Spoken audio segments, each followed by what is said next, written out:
Hello friends, welcome to our channel. आज की video में हम बात करेंगे ऑल इंडिया लेवल पर ग्रामीण बैंकों में 10,000 के आसपास क्लर्क और मैनेजर के पदों पर होने वाली भर्तियों के बारे में। इस वीडियो को देखने के बाद आपके मन में जो भी डाउट होंगे सब क्लियर कर दिए जाएंगे। प्लीज़ वीडियो अंत तक देखिएगा। अगर आप हमारे चैनल पर नए हैं तो प्लीज़ चैनल सब्सक्राइब कर लें और साथ में बेल आइकन भी प्रेस कर लें ताकि नेक्स्ट वीडियो की अपडेट सबसे पहले आप तक पहुंचे। चलिए शुरू करते हैं आज की वीडियो को। दोस्तों, ये जो पद हैं ये 2 कैटेगरीज में भरे जाएंगे। कैटेगरी में 1 में आता है ग्रुप ए और कैटेगरी 2 में आता है ग्रुप बी। ग्रुप ए की बात करें तो यहाँ पे ऑफिसर लेवल के पद भरे जा रहे हैं। ऑफिसर्स में मैनेजर के पद आते हैं। तो यहाँ पे 3 स्केल दिए हैं, ऑफिसर स्केल 1, स्केल 2 और स्केल 3। अगर हम ग्रुप बी की बात करें तो यहाँ पे ऑफिस असिस्टेंट मल्टीपर्पज़ के पद भरे जा रहे हैं। दोस्तों, ऑफिस असिस्टेंट मतलब क्लर्कल के पद होंगे यहाँ पर, ठीक है, जो कि भरे जाएंगे। और ये जो भर्तियाँ हैं ये हर राज्य में जितने भी ग्रामीण बैंक हैं, ठीक है, अगर हम हिमाचल में बात करें तो हिमाचल ग्रामीण बैंक है, पंजाब में बात करें तो पंजाब ग्रामीण बैंक है। तो जितने भी ग्रामीण बैंक हैं ऑल इंडिया लेवल पर उनमें ये भर्तियाँ हो रही हैं। और ये भर्तियाँ जो हैं इनमें पद जो हैं 10,000 के आसपास भरे जा रहे हैं। तो ये बहुत बड़ी भर्ती यहाँ पे आ रही है बैंक में, ठीक है। चलिए हम वैकेंसीज को देखते हैं स्टेट वाइज। दोस्तों, सबसे पहले वैकेंसीज में हम ऑफिस असिस्टेंट मल्टीपर्पज़ की बात करते हैं, मतलब क्लरिकल के पदों की बात करते हैं।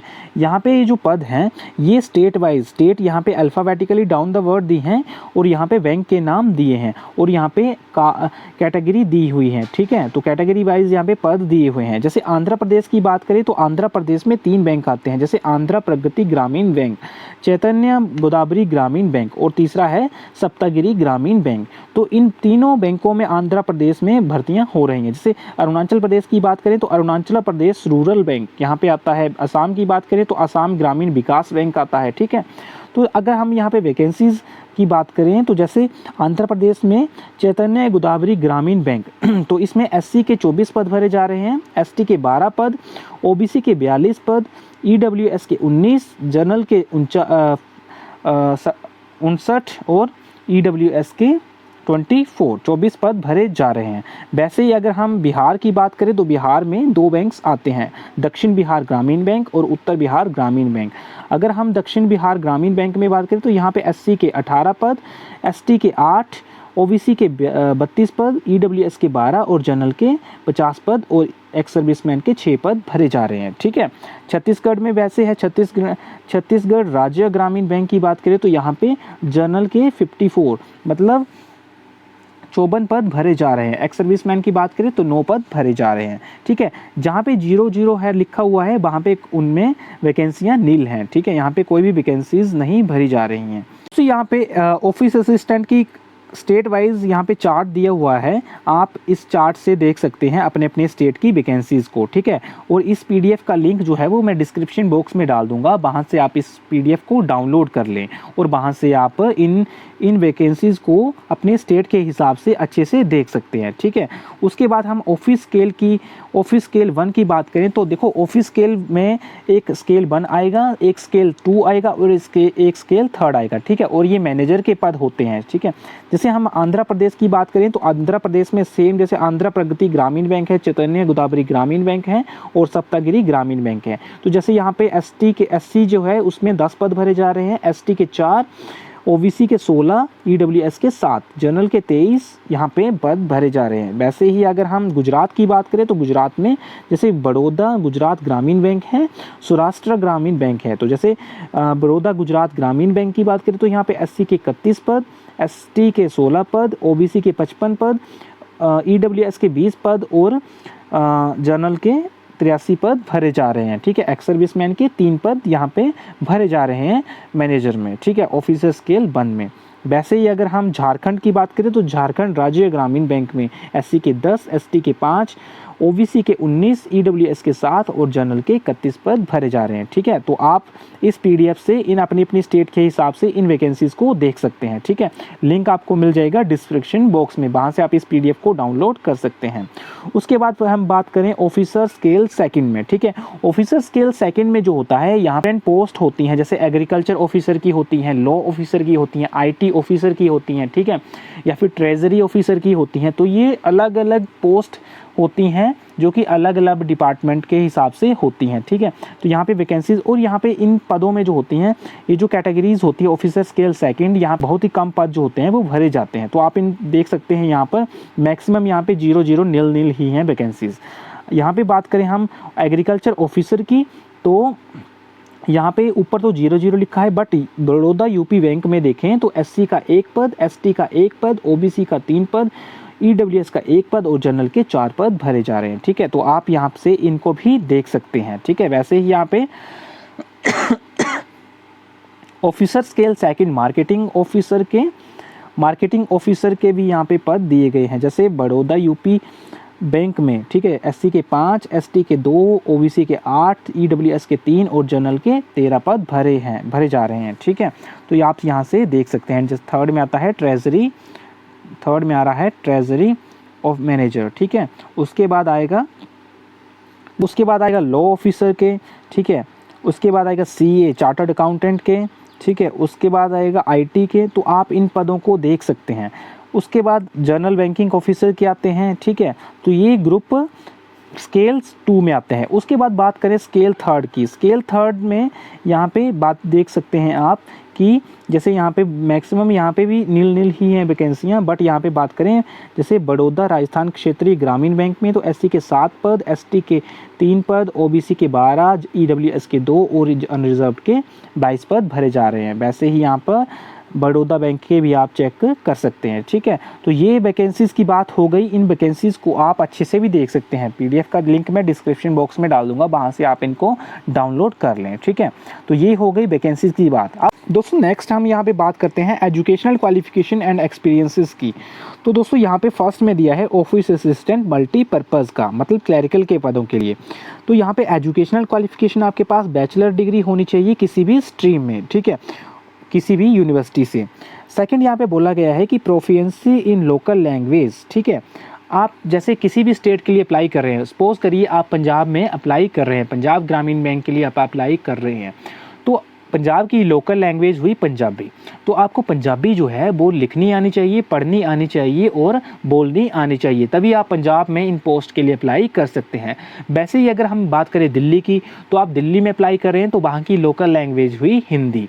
तो आपको हिंदी लिखनी, पढ़नी और बोलनी आनी चाहिए, तभी आप दिल्ली में इन पदों के लिए अप्लाई कर सकते हैं। वैसे ही अगर हम बात करें महाराष्ट्र की, तो महाराष्ट्र की लोकल लैंग्वेज हुई मराठी। तो तभी आप इन पदों के लिए अप्लाई कर सकते हैं अगर आपको मराठी बोलनी, लिखनी और पढ़नी आनी चाहिए। देख लें कि जो भी आपको लोकल लैंग्वेज, जैसे आपको हिंदी आती है तो हिंदी भाषी राज्यों में ही आप इन पदों के लिए अप्लाई कर सकते हैं। और एक कैंडिडेट जो होगा वो किसी एक स्टेट में ही अप्लाई कर सकता है। ऐसा नहीं है कि कैंडिडेट जो है वो डिफरेंट स्टेट में अलग अलग अप्लाई कर दे। सेकंड है ऑफिसर स्केल 1 असिस्टेंट मैनेजर के, ठीक है। तो इसमें भी बैचलर डिग्री आपके पास होनी चाहिए, ठीक है। और यहाँ पे बैचलर डिग्री जो है वो एग्रीकल्चर हो गया, हॉर्टिकल्चर हो गया, फॉरेस्ट्री हो गया या फिर एनिमल हस्बेंड्री हो गया, ठीक है। या फिर आपकी जर्नल आपकी ग्रेजुएशन है, तभी भी आप इन पदों के लिए अप्लाई कर सकते हैं। बट यहाँ पे जैसे अगर हम ऑफिसर स्केल यहाँ पे जो डिपार्टमेंट वाइज दिए हैं, जैसे कि एग्रीकल्चर सेक्टर हो गया, ट्रेजरी मैनेजर हो गए, ठीक है, मार्केटिंग ऑफिसर्स हो गए या फिर CA चार्टर्ड अकाउंटेंट ऑफिसर्स हो गए, तो वहाँ पे आपको जो भी आप जिस भी आप इसमें अप्लाई कर रहे हैं वहाँ पे आपको वो डिग्री आपके पास होनी चाहिए। जैसे आप मार्केटिंग ऑफिसर्स में अप्लाई कर रहे हैं तो आपके पास मार्केटिंग में ग्रेजुएशन आपके पास होनी चाहिए। अगर आप एग्रीकल्चर में एग्रीकल्चर मैनेजर के पदों पर आप अप्लाई कर रहे हैं तो आपके पास एग्रीकल्चर की डिग्री होनी चाहिए। और हम बात करें यहाँ पे ऑफिसर स्केल 3 सीनियर मैनेजर की बात करें तो आपके पास 5 ईयर का एक्सपीरियंस होना चाहिए, फाइनेंस इंस्टीट्यूशन में आपने वर्क किया होना चाहिए, तभी आप ऑफिसर स्केल 3 सीनियर मैनेजर के पदों के लिए अप्लाई कर सकते हैं, ठीक है। तो ये हो गई आपकी एजुकेशनल क्वालिफिकेशन। तो आप देख सकते हैं इस PDF में अपने एजुकेशनल क्वालिफिकेशन पदों के हिसाब से, ठीक है। दोस्तों अब बात करते हैं यहाँ पर एज की, ठीक है, आपकी एज कितनी होनी चाहिए। तो दोस्तों यहाँ पे बात करें for officer scale 3 senior manager के पदों की बात करें तो आपकी एज जो है वो 21 साल से ऊपर होनी चाहिए और 40 साल से पीछे होनी चाहिए, तभी आप इन पोस्ट के लिए अप्लाई कर सकते हैं सीनियर मैनेजर के पदों पर। उसके बाद बात करें ऑफिसर स्केल 2 मैनेजर के पदों की बात करें तो यहाँ पे आपकी एज जो है वो 21 साल से ऊपर होनी चाहिए और 32 साल से पीछे आपकी एज होनी चाहिए, तभी आप इन पोस्ट के लिए अप्लाई कर सकते हैं। उसके बाद हम बात करें for office scale 1 assistant manager के पदों की बात करें तो आपकी एज जो है वो 18 साल से ऊपर होनी चाहिए और 30 साल से पीछे होनी चाहिए, ठीक है। और उसके बाद हम ऑफिस असिस्टेंट की बात करें तो आपकी एज यहाँ पे भी सेम 18 साल से ऊपर होनी चाहिए और 28 ईयर से पीछे आपकी एज होनी चाहिए, तभी आप ऑफिस असिस्टेंट क्लरिकल के पदों के लिए अप्लाई कर सकते हैं। यहाँ पे रिलैक्सेशन भी दिया है कैटेगरी वाइज, आप इसको भी देख सकते हैं। जैसे एससी के लिए, एसटी या एससी के लिए 5 ईयर का रिलैक्सेशन दिया गया है, ओबीसी के 3 साल का, ठीक है। पर्सन विद बेंचमार्क डिसेबिलिटी, ठीक है, पर्सन विद डिसेबिलिटी के लिए 10 साल का यहाँ पे रिलैक्सेशन दिया गया है। और भी यहाँ पे दी हुई हैं कैटेगरियाँ, आप उनको भी देख सकते हैं। नेक्स्ट यहाँ पे बात करते हैं ऑनलाइन एग्जामिनेशन की, ठीक है। तो दोस्तों ये जो भर्तियाँ हैं ये 2 फेजेस में होंगी। फर्स्ट फेज़ होगा प्रिलिमिनरी एग्जामिनेशन और सेकंड फेज़ होगा मेन एग्जामिनेशन। अगर हम मैनेजर के पदों की बात करें तो वहाँ पे इंटरव्यू भी आपका लिया जाएगा। अगर हम क्लरिकल के पदों पे बात करें तो यहाँ पे कोई भी इंटरव्यू आपका नहीं लिया जाएगा, बस आपका मेन एग्जामिनेशन के बेसिस पे जो आपकी मेरिट बनेगी उसी से आपका यहाँ पे इन पदों के लिए चयन होगा, ठीक है। तो यहाँ पे अगर हम ऑफिस असिस्टेंट मल्टीपर्पज़ की बात करें तो यहाँ पे 2 सब्जेक्ट आएंगे, रीजनिंग और न्यूमेरिकल एबिलिटी। वैसे ये ऑफिसर स्केल की बात करें तो यहाँ पे 2 सब्जेक्ट आएंगे, रीजनिंग और क्वालिटेटिव एप्टीट्यूड, ठीक है। तो अगर हम जैसे आईबीपीएस की बात करें तो आईबीपीएस जैसे पीओ का एग्ज़ाम लेता है या फिर क्लरिकल के एग्ज़ाम लेता है या फिर एसबीआई की भर्तियां जो होती हैं जिसमें क्लरिकल या फिर पीओ के एग्ज़ाम निकलते हैं, तो उसमें क्या होता है कि जो भी प्रिलिमिनरी एग्जामिनेशन होता है वहाँ पे 3 सब्जेक्ट आते हैं, इंग्लिश, रीजनिंग और मैथमेटिक्स, ठीक है, जिसमें 30, 35 और 35 के क्वेश्चन पूछे जाते हैं और यहाँ पे सेपरेट टाइम दिया होता है 20 मिनट्स, ठीक है। ग्रामीण बैंक की भर्तियों की बात करें तो यहाँ पे 2 ही सब्जेक्ट प्रिलिमिनरी एग्जामिनेशन में पूछे जाते हैं, रीजनिंग और न्यूमेरिकल एबिलिटी, जो इसमें क्वेश्चन 40 रहते हैं, टोटल क्वेश्चन 80 होते हैं, 80 मार्क्स के। और यहाँ पे कंपोजिट टाइम दिया होता है 45 मिनट, मतलब 45 मिनट में आपको ये दोनों सब्जेक्ट क्लियर करने होते हैं, ठीक है। अब आपका प्रिलिमिनरी एग्जामिनेशन आपका क्लियर हो जाएगा, ठीक है। आपके जो भी पद होते हैं उनको 10 गुना मल्टीप्लाई कर दिए जाए तो उसके हिसाब से यहाँ पे प्रिलिमिनरी एग्जामिनेशन में चयन किया जाता है। तो प्रिलिमिनरी एग्जामिनेशन में आपका जो चयन होगा उसके बाद आपको मेन एग्जामिनेशन के लिए बुलाया जाएगा। उसके बाद मेन एग्जामिनेशन की बात करें तो मेन एग्जामिनेशन जो होगा उसमें कंप्यूटर का और हिंदी या फिर इंग्लिश का अलग से और न्यूमेरिकल एबिलिटी, ठीक है। उसके बाद अगर हम मेन एग्जामिनेशन की बात करें तो यहाँ पे ऑफिस असिस्टेंट में देखें तो यहाँ पे रीजनिंग, कंप्यूटर लैंग्वेज, ठीक है, जनरल अवेयरनेस, इंग्लिश, इन दोनों इंग्लिश या हिंदी में आप एक सब्जेक्ट को चूज़ कर सकते हैं और साथ में न्यूमेरिकल एबिलिटी। तो इन सब्जेक्ट में आपसे क्वेश्चन मेन एग्जामिनेशन में पूछे जाते हैं और ये ऑब्जेक्टिव टाइप रहते हैं। यहाँ पे कंपोजिट टाइम आपको 2 आवर्स का दिया जाता है, ठीक है। नंबर ऑफ क्वेश्चन 200 रहते हैं, मैक्सिमम मार्क्स 200 के यहाँ पे 200 क्वेश्चन पूछे जाते हैं। अगर हम यहाँ पे बात करें ऑफिसर स्केल की तो यहाँ पे भी रीजनिंग आपसे क्वेश्चन पूछे जाएंगे, कंप्यूटर नॉलेज के क्वेश्चन पूछे जाएंगे, जनरल अवेयरनेस के, इंग्लिश या हिंदी, इनमें से आपको एक सब्जेक्ट चूज़ करना होता है और क्वालिटेटिव एप्टीट्यूड के, ठीक है। यहाँ पे भी टोटल नंबर ऑफ क्वेश्चन 200 रहेंगे, 200 मार्क्स के, और कंपोजिट टाइम आपका 2 आवर का होगा। दोस्तों उसके बाद अगर हम बात करें officer scale second journal banking officer की बात करें तो यहाँ पे रीजनिंग के क्वेश्चन पूछे जाएंगे, कंप्यूटर नॉलेज के, फाइनेंशियल अवेयरनेस के, इंग्लिश या हिंदी इनमें से एक, और क्वालिटेटिव एप्टीट्यूड या फिर डाटा इंटरप्रिटेशन के क्वेश्चन पूछे जाएंगे। ये भी 200 नंबर का पेपर होता है, 200 मार्क्स का, और यहाँ पे कंपोजिट टाइम जो होता है वो 2 आवर्स होता है। यहाँ पे बात करें officer scale second specialist cadre जो होता है, जिसमें एग्रीकल्चर कैडर आता है, ट्रेजरी कैडर आता है, ठीक है, सीए कैडर आता है, आईटी कैडर आता है, लॉ कैडर आता है। तो यहाँ पे प्रोफेशनल नॉलेज होना चाहिए। यहाँ पे प्रोफेशनल नॉलेज के 40 क्वेश्चन पूछे जाते हैं। सपोज करो आपके पास एग्रीकल्चर सेक्टर की डिग्री है तो आपके पास प्रोफेशनल नॉलेज एग्रीकल्चर का आपके पास होना चाहिए। उसमें से 40 क्वेश्चन 40 मार्क्स के आपसे पूछे जाएंगे। वैसे ही अगर हम सीए की बात करें तो आपके पास चार्टर्ड अकाउंटेंट का नॉलेज होना चाहिए। चार्टर्ड अकाउंटेंट के 40 क्वेश्चन 40 मार्क्स के पूछे जाएंगे।